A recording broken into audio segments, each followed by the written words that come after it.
No, el gusto es mío. Primero un abrazo a todos muy grande, desde acá, desde el paisito. Vi a Constanza y a Marina, y vi también a Brenta y a Rodrigo Arocena, y por allá estaba Mario Vergara y Astoria, o sea que están completos. Incluso yo le decía a Pisiotano, no será mejor armar otro día, porque quizás es una masa de pequeños discursos uno tras otro, y bueno, pero el alma llama. Lo primero es feliz aniversario. Yo ahora miro los 50 años y se nos vienen los años encima, a todos. Yo lo viví de adentro, entonces, ¿qué quieren que les diga? El 26 de marzo, ahora cuando se cumpla, estuve en la explanada municipal. Por primera vez escuché a mi padre con ese discurso, esa voz, esa rapidez, y a mí me sorprendió. Yo tenía 13 años. Nosotros somos 10 hermanos. Bueno, mi hermano Felipe falleció el año pasado, pero había muchos baños. En cada espejo había un pegotín: libertad para los presos políticos. Así me crié. Y hay cosas que no se dicen, que no se saben de lo que eran esos momentos. Me acuerdo un tema particular: estaba jugando al fútbol en la parte de atrás de casa, y de repente un alboroto en el barrio, y cayó Erro, que venía a saludar a mi padre y a conversar. Erro estaba, el desafuero de Erro. Yo sé que algunos jóvenes ni siquiera capaz que sepan quién era Erro. Era otro de los senadores del Frente Amplio, por cierto, muy, muy votado y muy querido. Y cayó Erro, pero los milicos, como estaba el desafuero y no querían que se les escapara a una embajada o vaya a saber a qué, entonces le ponían 2 motos, 2 patrulleros, 2 chanchitas, 2 camellos y 2 guanacos. Entonces Erro se divertía y salía de La Paz en el auto por toda la ciudad. Entonces iba a ver al general Sereni, iba a ver a Arismendi, iba a ver a mi padre, iba a ver a muchos. Y entonces, claro, todo el séquito los hacía pasear por todo Montevideo. Era una cosa increíble. Y cuando se les acababa el combustible a Erro, paraban en una estación y cargaban las motos, cargaban combustible los camellos, cargaban la chanchita. Era una locura. Por supuesto, después había otras cosas complejas, como lo que fue los asesinatos de la 20 y cosas que nos duelen en el alma. Y vivimos todo eso, y sufrimos todo eso. Y bueno, en mi caso, en el año 72, o sea, un año después, cae mi hermana Elisa presa, y lo sufrimos. Y eso es el FA: el sufrimiento, es lucha, es actitud, es militancia, es sacrificio, es solidaridad con el otro, y así nos formamos. Y así seguimos. Por supuesto es amplitud, porque el Frente Amplio no se llamó Frente Antioligárquico, Frente Popular o Frente Antiimperialista, aunque es un frente popular, es un frente con decisiones antiimperialistas y antioligárquicas, pero se llamó amplio porque había que darle amplitud. Y esa es la cosa que yo creo que más nos identifica, y que del resto del continente ven, porque la izquierda siempre trata o tiende a dividirse. Se divide, la izquierda se divide. Y en el frente sí hay algunos que se van de un grupo a otro, pero siempre quedan en el frente. Y eso es muy importante. Y aquellos hombres que formaron el Frente Amplio se dejaron de pavada, dejaron todos los problemas que tenían, y eran discusiones muy pesadas, para construir una sola herramienta, que lo superó a ellos, que superó la dictadura, que después naturalmente tuvo 3 figuras inmensas, como el Pepe, Danilo y Tabaré. Bueno, Tabaré lo perdimos hace muy poquito y nos duele en el alma.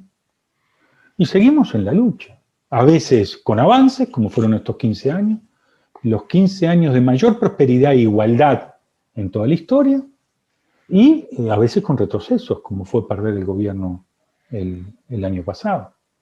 Y bueno, y hay que seguir luchando. Y eso, independiente de que nadie quería perder el gobierno, y eso nos debe dar una lección, porque nosotros habíamos generado grandes confianzas con el movimiento obrero, con el movimiento Foodbank y con otros sectores sociales.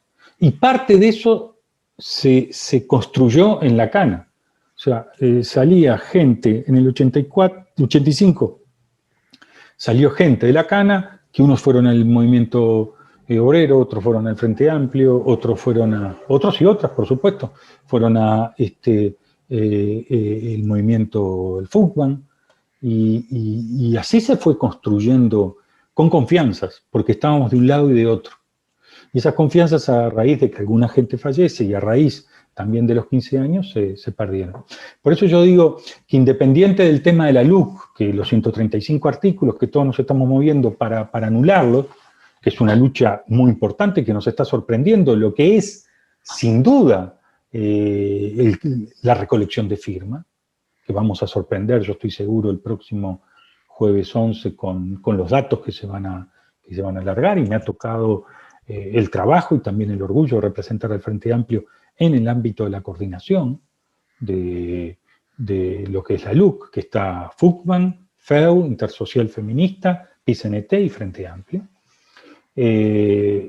Más allá del tema de las firmas, que vamos a empujar para que se logre y después ganar el plebiscito, está generando un nivel de confianza con los sectores sociales que se había diluido, que se había empobrecido.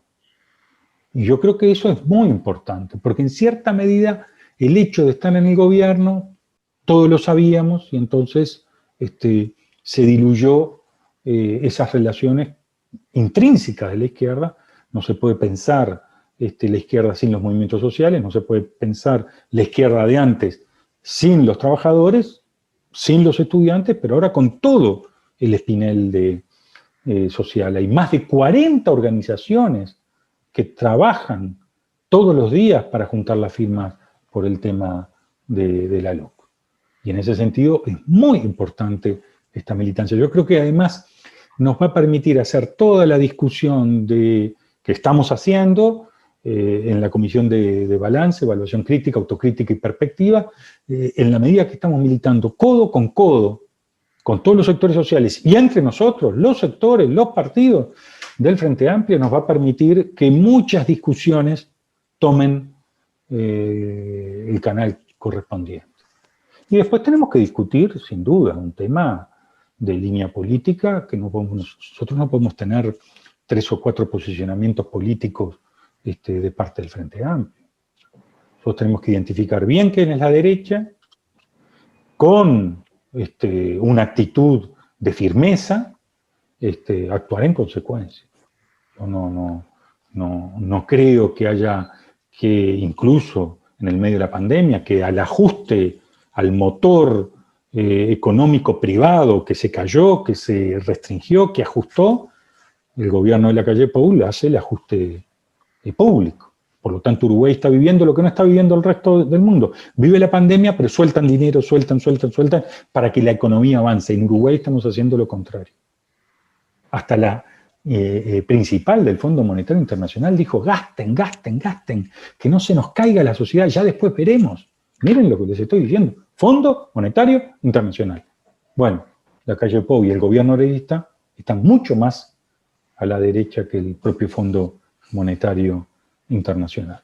Y entonces ahí hay un tema de identificación que nosotros tenemos que hablar, discutir, evaluar entre todos los frentes amplistas, porque a mí me parece que nosotros tenemos que tener una actitud en esta instancia de protesta, de rebeldía, de una actitud de no quedarse pasivo, expectante, alerta, de empujar, de energía, y además de cauce pacífico, como lo hace en cierta medida la LUC, de cauce pacífico, porque somos una fuerza pacífica y pacificadora. Entonces toda esa protesta hay que hacerla en forma pacífica, pero militando, con firmeza, con fuerza. Y en eso estamos. Yo quería mandarles un saludo enorme a todos ustedes. A mí me parece que hay que hacer alguna de estas reuniones un poquito más adelante, con tal figura, con tal otra, con dos, para poder hacerle preguntas y para poder conversar, interactuar, y que no sea una masa que viene desde el Uruguay, más allá de que, claro, los afectos de estos 50 años son por lo menos en mi caso, se me vienen todos de golpe, de golpe, de golpe, de golpe, de lo que fueron aquellos años, ¿no? Que era una noticia tras otra, algunas muy buenas y algunas terribles, terribles. Entre las buenas, yo digo que en mi niñez o primeros años de adolescencia, el general Sereni le regaló a mi hermano Felipe una bala de cañón, imagínense, una bala de cañón, miren lo que estoy contando, una bala de cañón de 1 metro de alto, que se componía del casquillo, como cualquier bala, que no tenía fulminante y nada, entonces era muy débil, y después de la bala, que era una cosa, una masa, que además terminaba en los últimos 15 centímetros en una punta como si fuera un alfiler. Como mi madre, doña Lisa, como yo digo a mis hijos, como mi madre, doña Lisa, nos dejaba jugar con eso, que nos las tirábamos encima, que nos podíamos haber sacado un ojo.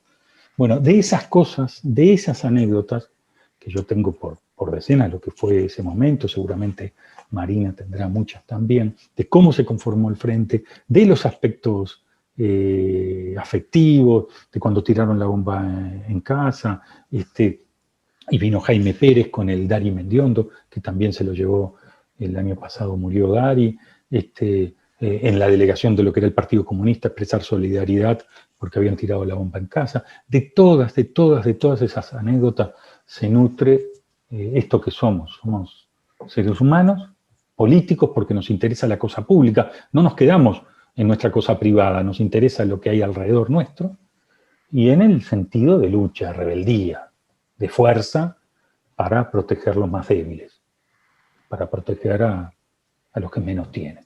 Y en eso nos va a encontrar siempre, siempre contra el herrerismo, porque es cierto que ellos ganaron por muy pocos votos, pero es cierto que ellos transmitieron cosas y arrastraron a una parte de la sociedad uruguaya ballista que ahora se están desayunando de lo que es.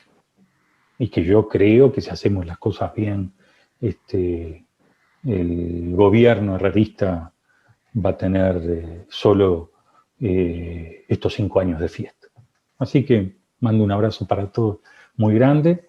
Nos encontramos cuando ustedes quieran. Si quieren hacer alguna pregunta, por supuesto, a las órdenes. Me quedo unos minutos más y después salto, bueno, unos minutos tengo todavía, salto a otro Zoom porque esto de los Zoom lo que ha hecho multiplicarnos las reuniones a muchos, ¿no? Feliz aniversario para todos.